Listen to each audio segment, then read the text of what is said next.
Hey yo, it's Guido coming at you with the Tactics Talk. Welcome back, everybody. You may notice that this is the second video today. I have a big backlog, videos that I've been trying to help people with. So I want to kick some of those out. I don't want people to wait too long for them. Maybe the question gets stale in their mind, something like that. So since I have so many, we're going to double these up for a little while until I can get the help videos out to everybody who has asked for them. This one in particular is from Prostar 190 from Clan WC TNT. He's in his T10 Tier 9 Russian Heavium. Kind of a heavy, kind of a medium. Interesting tank. And on mine, spawning down into the south. As I do with everybody who it's the first time I've taken a look at their replay, I jump into their stats so I can stat shame, right? So let's get...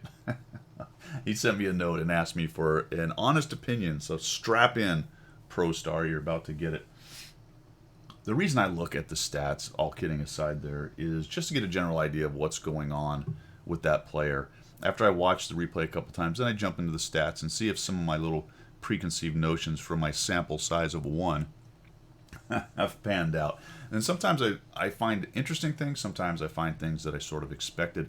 It's usually not a huge surprise, though, to be quite honest. Even from a sample of 1, you can kind of tell a play style and start to look at some of the areas of focus that that player may want to start thinking about. So I'm not going to show the stats, but I'm going to talk about them a little bit, because what's interesting here is Prostar is running around with about a 46% slightly higher win rate. However, that's overall, and around 20,000 battles, I believe, 22,800 or so. But his recents are 48% win rate and some change, and his win 8 is 1237, which is green, which really should be pushing about a 50, 51%, maybe a little slightly higher win rate. And I thought that was interesting right off the bat, so I said, okay, well, we're kicking out some damage. We're doing some things that should win games. Why are we not winning games? So I dug a little bit deeper and looked at it some more, and a couple things jump out for me here, Prostar. Number one is you have a high amount of draws, which is really strange, almost double the amount I do. And you might say, well, that's not a big deal, but it actually kind of is. Because when you're talking about a game where win rates out of 10 battles, the difference between 60 and 50% is 1. And when you're talking about the difference in 100 battles between 48% and 53% is 5. Is that math in public? I think that's right. The point of that is that it's a very small, narrow band, isn't it? It's a small amount of battles in the large scheme of things, but it's incredibly difficult to do. If you double your draws, for example, in 19,000 battles, you have 19 draws. I have about 8. Now that doesn't answer the whole thing, but that's one of the things that I thought was interesting when I looked at it. Because the thing about draws, without beating a dead horse too much, is they count as losses. Those might as well be losses. So that was interesting to me. So then you have to ask the question, all right, well, why are we getting so many draws? That's really strange. We'll get to that in just a minute. A couple other things taking a look at this is your hit rate is a little bit low at 65% or so. So you might want to start looking at the way you mechanically work your aim. We'll talk a little bit about it when we get into the replay here, because I think there's a couple things you can take a look at. Creating shots, being a player that's looking for shots instead of looking for shots to come to you, and we'll talk about that in the replay here as well. The other thing I'll throw out here is, and this is not the end-all be-all, much like the draw thing, but still it's all pieces of the puzzle. You have a lot more capture points than defense points. A lot more capture points than defense points. And I will submit that defense points win more battles than capture points. Not in a vacuum, not in, hey, I'm going to go out into this game, and if I get more defense points than capture points, we win. That's not the point. The question is, what do you do late game, right? How do you play late game to tip a close game into the win column for your team? Those are all things that I think are related. The draws, lots of draws. How do I turn close games into wins? How do I play late game when I'm still alive? Can I even get to late game is another question, because your survival is not bad, and it's better lately, but you're about 30%, and that's pretty good. That's the ballpark. I would like to see it closer to 40. I think we all would, but 30 is not bad. So you are lasting. So this is interesting, right? This picture. You're lasting, it appears, late into the game, relatively. You're getting your damage, right? But you have a lot of draws, and you have a lot of very few defense points and a lot of capture points. So we'll talk about that as we go. I think those all kind of paint a picture of a play style that you maybe want to, at this point, adjust just a little bit. All right, let's jump into it after that yabba-de-yabba. So, the first thing I talk about when I start with a new player that I haven't looked at their replays, and one of the things I talk about a lot in my videos is, and so does every Unicum that ever existed, is initial positioning. So we look at this and we think, all right, I've logged into mines. I have a relatively fast heavium. Remember I mentioned that earlier. It's a lot like a medium in speed. It can hang with the mediums. It can do medium things. It can be a real force multiplier in medium areas because it hits so hard and actually has a little bit of armor.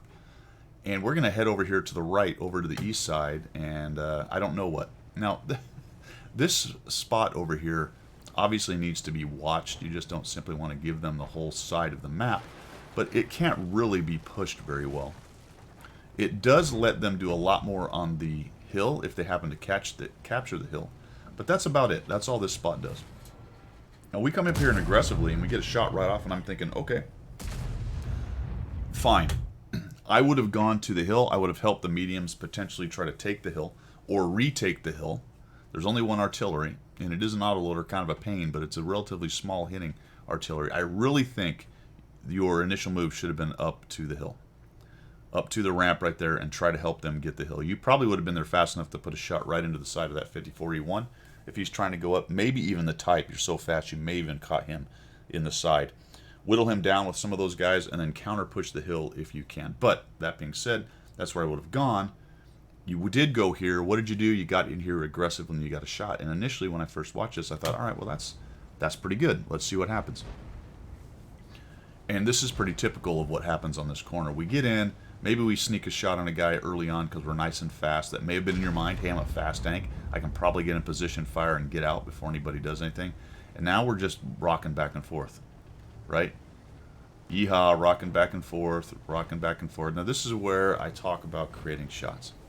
Early damage, the only way you're going to get a lot of damage in a game is by getting a lot of early damage.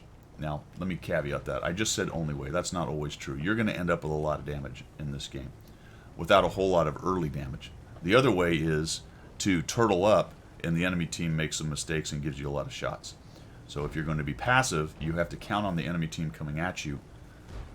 Generally, though, if you're going to win games, you're going to get out, make early shots, start creating shots while preserving your hit points, right? So we think better of that corner. We got our one shot. We head back over here. We notice that the Progetto is a problem, and we're going to come around here. I did not mention the west side. Then one other option other than go up the middle, probably for me the second option in this tank would have been to go over onto the west side and stop exactly what's happening here because you're fast enough and you can work that side. This is a move. It's a high risk, high reward move that you see a bit lately where these medium, especially autoloaders like this Progetto, will go over here and try to take this spot, drop clips into the side of people, and then hide and reload down there. But the Progetto got in. The Conqueror and the Chrysler K, they're really unopposed on the other side, and they've put your team in a big pickle because there's nobody over there to handle it.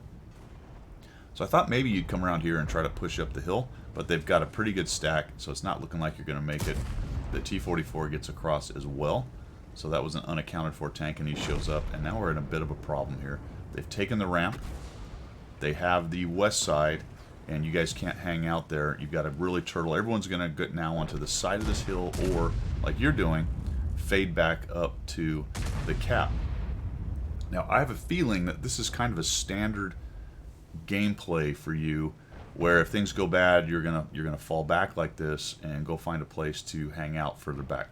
It's not necessarily an all bad thing, but what it doesn't do is it is not a, hey, how do I figure out how to win this game? It's more of a, all right, I'm just going to come back here and farm some damage. Now, in this particular game, that's about where you guys are. You don't really have a big move that's going to open this thing up with your T10 and change the day. So you get in here and you get a couple of good shots, and you've got a nice, strong position. You're going to start working it. So fair enough. This is where we are. I think that maybe with a more aggressive push towards the hill and helping your team, you might not get to this position. You might not get to this position. But the enemy team is pretty aggressive coming in here, and it's possible you'd have got here anyway. Just going back to the hill thing, just because I'm saying you go up the hill, it doesn't mean you sell out and die trying to get up there. That's what a lot of people will end up doing. But I would have gone up and investigated and see if you couldn't have stopped them from taking the hill or retaking it. And so if you didn't, you could always fall back to this point anyway, because you know it's here, obviously, and you've come back to it. and you could have just as easily got back here once you realized that that middle push was not going to work. As usual, that east side is all clogged up. There's just guys sitting there. Unfortunately, now they own you. They've got all your guys on the side of the hill lit. They're all over the hill. And now we're going to hang out right here. And we've got a Chrysler K, T-44-100, and God knows where the Conqueror is. Now, I want you to look at this. I didn't stop it in time, but you actually had shots in the 705A. What I've noticed one thing with you, and this is camera technique. This is real basic stuff. When you drive more like you're kind of zooming in. I think you were looking for somebody, but as you're moving back and forth and there's nobody around, make sure you check 6. Check around. Lift up the camera and go, where's this dude? Oh, he's right here. Okay, he's here. Don't have a shot on him. Ooh, I might have a shot on him, and I definitely have a shot on him if you looked at it. Nice push to cover you. Swing the turret around, aim nice in onto his lower plate, and maybe even put a hit on the 705. I think you had a couple chances to do so right there. And that is just simply always looking for a shot in every direction. That's one of those SA things. Now, I see you do this quite a bit. Be careful about this, and I'm not sure why you do it. You come up to where you're going to poke out, and then you'll pause, and then you'll I don't know if you're pausing and then getting ready to zoom in or what you're doing there, but you'll pause, and then you'll go forward. Well, if you pause here with just a bit of your tank sticking out, they see you, and that pause gives them time to react and turn their gun towards you. This guy, unfortunately, is, for him anyway, and fortunately for you, is looking that way. And then we've got the Conqueror, or Chrysler K, sorry, who has showed up. Conqueror will show up here in a minute. Back, back, back, back. Bounce a shot from the Chrysler K, and we're looking for a shot on him. And now we're backing up. I'm not really sure. I'm not sure if you're right-clicking to hold down your turret, but it looks like your turret turns in the direction you're going, so watch out for that. That's really bad right there. If he had another shot, that's a side of your turret. Keep your turret to him and right-click and hold, and then turn use your mouse to turn your camera around and take a look behind you if you're worried about someone maybe hitting you from behind. And you are in a bit of a pickle here because this spot, I know I'm stopping a lot, but this spot is exposed to shots by anybody who comes around the edge. Right now, you've got a bunch of teammates helping you. Also, if you go too far, you'll get dudes that are hanging off the edge here shooting into your back. So here comes a T-30. Take a look. And oh boy, now there's the Conqueror. Take a shot at him. Realize that heat is going to be eaten by that little fence right there. So maybe not your best choice right now while you're trying to knock down pieces of fence or whatever's out there. He backs off. And it's just really a defensive scrum at this point. Right now, about all you can do is what you're doing. But I would be checking 6. There you go. Checking 6 a little bit more. Be really interested to try to get shots on any of their guys up there who happen to hang off the edge. This is a nice shot right here. Nice job aimed right in on him.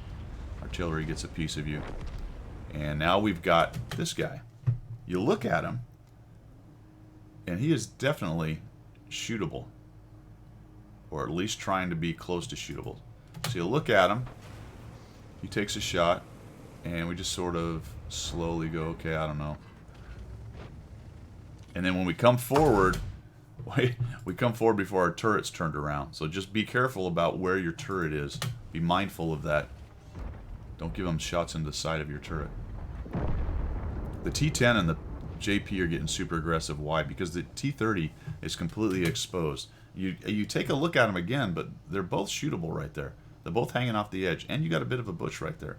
So the possibility of backing up and getting a shot into him. Also, take into consideration the SA that this guy just died. One of them just shot him, probably both. They're probably on a reload. They're almost done now. That was a while ago. But those are things you want to take into account. Guy dies next to you. You've got shots on somebody, and they've shot him. Back out and take those shots on those guys. See, and there's that. We eat that Conqueror shot exactly from what I was talking about, where the turret's just in the wrong spot. Dueling with him is not going to do you much good. I would probably have ignored him for the most part. I'd have checked to see if he wasn't moving forward. I don't want him to get here. That would suck. But I'm probably not going to beat him in this fight. He's hold down. He's got that great turret. He's got a dead tank as cover. I'd start looking at these guys and see if I can get shots on them.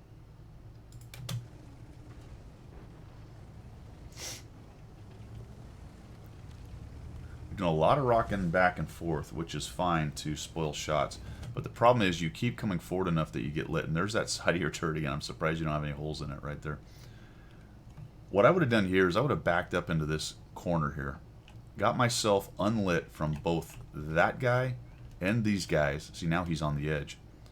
Waited a few potatoes till it was unlit, spun around, and then come out and look for a free shot on the JP when I'm unlit. Right now you're moving around so much that you're probably lit, and here we go. We finally come around here for a shot. We eat one from him. And I think if you'd have come around, turned around and come around forward, that might have been a little bit easier to bounce.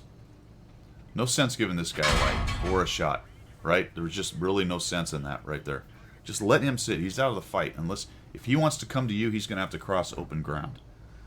So quit dueling with a hold down conqueror. Actually, you got your vision slit, so you've got almost no vision. Enough to see him. There's that JP again, and this was extremely dangerous. You're turning around, but you're completely exposed right here. I'm really surprised he didn't shoot you. Maybe just enough by crawling up on the rocks. And this is what I was talking about earlier. This is exactly what I would have done. See, he didn't even see you, or he's looking at something else. Maybe even poke out and duel with him a little bit. See if you can get him to shoot and bounce off your armor. And whoa, another one just sticking your rear end out there. Careful about that. The JP's not interested anymore, so you've pushed him off the edge. And that's exactly what you wanted to do. You wanted to stop him from staring at you. Make him do something different. Your team has won somehow. I don't know how the 53 TP got around. I guess, oh, there we go. The Sturv went up on the hill. That's what happened. So he came off the sniper hill and tried to push up to the hill. So now we've got a 53 TP who's wrapped around. And all of a sudden, somehow, out of nowhere, your team is back in the fight at 10 and 11, which is pretty incredible. Should have been a relatively easy win for them, but you've done a nice job. You're up to 3,286, 976 assist.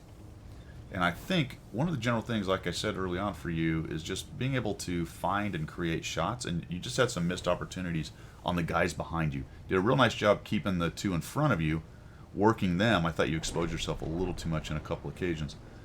But overall, a generally good job. And this really speaks to your win 8 coming up, your damage coming up. But how do I get wins? And that's what needs to go through your mind right now. All right, how do I turn this into a win? It's me, a KV4. We just lost a guy, an Object 705. I have a near-dead Chrysler K, a Conqueror, and then there's a Sturv up on the hill. So how do I handle this? What do I need to do? Well, I'd probably leave. I would stop dueling with the Conqueror right here because all my support's gone this way. I might even try to just bail down here and go up with the KV4 and come around with the 705. Try to put my strength with my strength. This guy's got full hit points. Try to retake that hill. You can't go this way, because if you go this way, you're going to be seen by the Conqueror and the Chrysler K, and then it'll be all over. But I'm pretty sure you can go this way, straight down, up towards the KV4, and just bail out of here. And do it about now when he doesn't know where you are, right? You've been unlit for a while. Don't get lit and then turn around and let him see you leaving. Just right now, bail out of here and change this fight. And that is one of the things that creates late game wins. Stop being predictable late game. Go somewhere else. Find someone else to kill. If they're in a spot you can't peel them out of, quit bashing your head against that spot. So we mess around with the T-30, trying to make cover, I guess. You know, that I rarely ever push tanks. If they're there, I'll use them. I don't spend time pushing them because you really don't have time for that kind of messing around. Plus, people might see it moving. It's just not really worth it. So I liked that you changed the angle here, but I was questioning a little bit why we came up here. You don't have enough depression. Even if you saw somebody, there's not much you could do. Plus, they've got that artillery. The 705 is working over the 103B, and that's a good thing. So we go that way, we think about it, now we come back, and that whole maneuver right there was kind of aimless. There's no real purpose to it. And that goes back again to winning games late game, trying to figure out where guys are and how to beat them. So we come back to this position, and in this case, maybe you're thinking, well, we've got him sandwiched now, so I just need the 705 to get some lights here. KV4 is near dead. He's hanging out over there on the edge. Bit of a risk here, but worked out for you. Somebody else spotted that guy. I'll be honest, I don't know if you spotted him or who spotted him. Maybe the KV4, or maybe it was you and he just didn't see you. Unknown. He could have a bad crew. Might be one of the Chrysler K rentals, so just kind of a new player in a tank with a bad crew. Come around here, I like this. You know you've got the Chrysler K, especially if he's moving away. He's dead to rights. Just come in here and find him. There we go. and we take him down. All right. This is a critical phase. The Conqueror's over there. You got the 705 trap. This KB4 is out of position. You kill them. I think what you're thinking is to survive any artillery shots here, but I'll bet you anything the artillery is really interested in this guy right now, and now's the time to go. Once I killed him, I'd have kept trucking, especially if I knew the Conqueror was down here, no shot on me. I'd have headed right for this rock right here if I thought artillery was coming at me, or down and across over here. It just takes you a while to do it, and once again, this speaks to late game wins. You have to be a little bit more decisive, not stupid, not over aggressive and YOLO, but a little more decisive late game when things are really on the line, because you need to get that damage out now. The 704 just pushes into the Conqueror. I think he actually loses. You get lit. We come in here. The artillery's firing that way, and he's interested in all those dudes, and we don't have a shot, so let's find out if we get a shot here. No, we're going to shoot at the artillery. I'm not going to show you. There we go. All right, there you go. And that's what I wanted to see. Who cares about him? You see him firing? He's probably fired every shot he had. Who cares? Yes, he's lighting you right now, but you just lost your 705. And look at this. And this is what I'm talking about with SA and looking for shots. Once I saw that Conqueror fighting my bud down there, I'd have hauled ass straight across here. If I'd have lit up the already fine, but I'd have gone to look for a shot. I'd have find a shot, and maybe, I think you can even one-shot this guy potentially. Sure can. He's right at 440. Spun around, put a shot into his side, and it's over. And go hunt down the artillery. But we sort of get enamored of the artillery, and it's a misprioritization of targets. A misprioritization of targets, which speaks again to late game wins.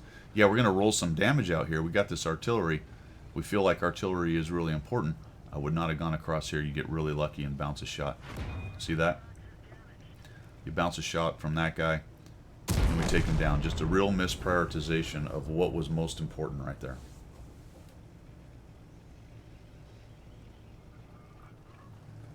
We get him dead, and now what do? We need to make sure this guy goes away. Cross over here. He was last seen down in the pit. I think I'd have gone up to that little promontory, used that hold down rock right there, and taken a peek. I don't think I would have crossed right here, because if he was charging at me, he's probably going to have a shot. So we'll come over here. There he is. We take a shot, and man, we just trade 395 with this guy, and he gets us down to a one-shot. An advantage that we had. I think you'd have seen him hold down right there and had a really nice shot of just showing your turret, and these are late-game decisions that matter. You hadn't seen him, so you wanted to see where he was. There was no reason to cross a big open area and give him a free shot right there. Not immediately, anyway. Go up to that little promontory, take a peek, use the map, use the rocks, use the cover. And then we lose contact, and we allow him to regain some of the initiative. The longer he's unspotted, the further he can move. It's unlikely that he's going to sit there. He knows he's exposed down there. So every moment he gets closer to cover, he's happier that you haven't come to try to find him. And it looks like you're waiting for the KB4 right there. There is some discussion down in chat about what's going on. And there he goes. Takes a while for you to notice this, actually. I noticed it immediately. Looks like you don't even know he's there, and all of a sudden, oh, there he is. When I moved up to the edge of those rocks, I would have been thinking, all right, I want to proxy light him if he's on these rocks, or see him through the bushes. And you just, that was a close one, man. Nice job. 4,222, 5 kills in your T10, and pulled out the win. I think in general, your thought processes were going in the right direction. I just had those various comments for how fast they were happening and exactly what it is that you were doing. The general idea seemed to be correct, but some of the particulars of the execution could definitely use some work in there. You're rocking a green when 8, so you're in the ballpark, you're getting better, you're learning. Nice job with this game here. It's just now turning that 48, 49% and putting it up into the 52, 53, 54%. When you start reaching those win rates, then you're really starting to become a player who can carry, and you'll start to understand. You'll last longer into the games. You'll get towards the ends of games and be able to have an influence on whether they're a win or not, and that'll add another couple percentages as you learn how to do that. But nice job on that one, man. Thanks for sending that in. That was a lot of really good gameplay and discussion, especially for players who are turning that corner, right, coming out of the 48%, moving into the green to the teal kind of win 8. How do I then drag my win rate along with me? Because it is actually pretty easy in World of Tanks to run a higher win 8 than win rate as far as the colors go, because you can hang back and farm and get damage but lose a lot because your late game gameplay does not tend to create wins. It's more of a defensive, let me just get damage and such, assist and spotting, but not worry too much about the winning. All right, man, like I said, thanks for sending in. Everybody else, I appreciate you tuning in. Thanks for coming, and we will see you.